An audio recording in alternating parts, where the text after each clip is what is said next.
야구야구 김영준입니다. 오타니는 메이저리그에서 두 가지 모습을 보여주고 있습니다. 타자 오타니는 승승장구하고 있습니다. 1995년 노모, 2000년 사사키, 2001년 이치로 이후 첫 번째 일본 신인왕이 됐고, 일본 선수로는 최초로, 아시아 선수로는 추신수에 이어 두 번째로 히포더 사이클을 달성했습니다. 오타니의 타격 성적을 162경기로 환산하면 32홈런 98타점 17도루가 됩니다. 이제 커리어를 시작하긴 했지만 OPS 0.873은 0.822의 마츠 히데키, 0.757의 스즈키 이치로를 앞서는 독보적인 일본 선수 1위에 해당됩니다. 반면 투수 오타니는 고전하고 있습니다. 2018년 데뷔 시즌에는 10경기 만에 팔꿈치 부상으로 시즌을 마감했고 토미존 수술로 2019년은 아예 등판하지 못했으며 올해는 2경기 만에 회내근 염좌 증세로 더 이상 투수로 뛸 수 없게 됐습니다. 그러니까 3년 동안 12경기 등판에 그친 겁니다. 그렇다면 오타니가 투타 겸업을 할 수 있는 방법은 없을까요? 지난해 NC에서 뛰었던 크리스티안 베탄코트를 기억하실 겁니다. 2017년 샌디에고는 베탄코트에게 특별한 임무를 부여하는데요. 불펜 투수 겸 교체 외야수 겸 세 번째 포수를 맡긴 겁니다. 원래는 베이스볼 아메리칸 랭킹 69위까지 오른 애틀란타의 정상급 포수 유망주였던 베탄코트는 2015년 12월 샌디에고로 트레이드됐는데요. 상대는 LG에서 뛰고 있는 케이시 켈리였습니다. 베탄코트는 2016년 점수차가 크게 벌어진 경기에 올라와 96마일을 던지게 되는데요. 샌디에고는 투수를 준비하라고 합니다. 이에 베탄코트는 윈터리그에서 체인지업을 연마하고 옵니다. 그러나 2017년 베탄코트는 투수로서 3과 3분의 2이닝 6피안타 8불넷 9실점, 야수로는 7타수 1안타 3삼진으로 둘 다 성공하지 못하게 됩니다. 샌디에고에서 방출된 후 2018년을 AAA에서 보낸 베탄코트는 2019년 한국에 오게 됐는데요. 결국 한 가지도 하기 어려운데 두 가지에 도전했다가 실패한 사례가 됐습니다. 최근 인상적인 메이저리그 선수 중 한 명은 샌디에고 제이크 크로넨워스입니다. 크로넨워스는 최근 호스머의 부상 공백을 공수에서 완벽하게 메우고 있는데요. 원래는 2015년 7라운드 지명으로 템파베이가 뽑았던 선수입니다. 하지만 지난 겨울 샌디에고와 템파베이가 램프로와 토미팸을 교환한 트레이드를 통해 샌디에고에 오게 됐습니다.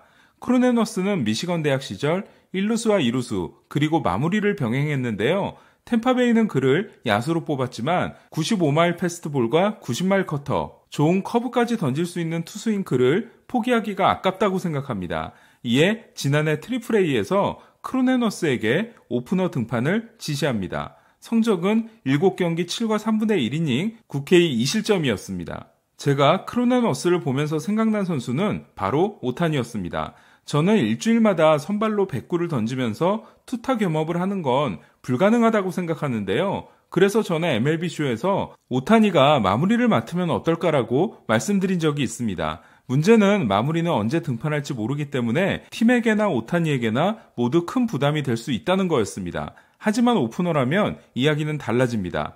오프너를 맡게 되면 등판을 미리 준비할 수 있고 또 등판하면 많은 공을 던지지 않을 수 있다는 장점이 있습니다. 상대팀에서 자완 선발이 나오는 날 타자로 나서는 대신 오프너를 맡게 되면 더 효과적일 수 있습니다.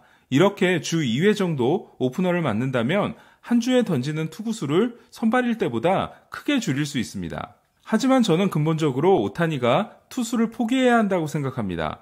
오타니는 니포넴이 제안하기 전까지는 투타 겸업은 생각하지 않고 있었습니다.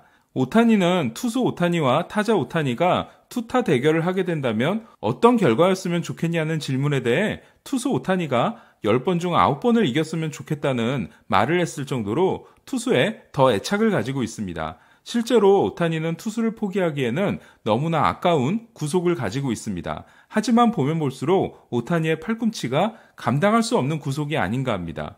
오타니는 이미 메이저리그에 오기 전부터 팔꿈치에 자가혈청 주사를 맞은 바 있습니다. 메이저리그에 도전한 일본 투수들은 모두 자국 리그를 평정하고 온 선수들입니다. 쩌리로 여겨지는 마에다조차 사하무라상을 2번 차지했을 정도인데요. 일본에서의 마지막 3년간 조정 평균 자책점은 다나카가 227, 다르비슈가 215인 반면 오타니는 161이었습니다. 그런 다나카와 다르비슈조차 메이저리그에서 숱한 위기를 맞이하는 반면 투수로서의 완성도가 이들보다 뛰어나지 않은 오타니가 투타 겸업을 하면서 투수로서 좋은 성적을 낸다는 건 기적에 가까운 일이라고 생각합니다.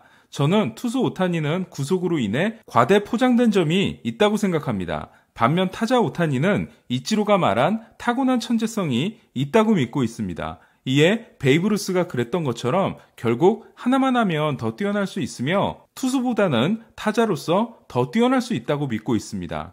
저는 소심 있는 도전하는 자를 비웃는다는 노모의 말을 좋아합니다. 그리고 국적을 떠나 오타니의 투타 겸업이 꼭 성공했으면 하는 바람이었는데요. 하지만 이제는 오타니도 냉정하게 생각해야 하지 않을까 싶습니다. 본격 메이저리그 역사 탐구방송 김영준의 야구야구는 더 재밌는 이야기를 가지고 돌아오겠습니다.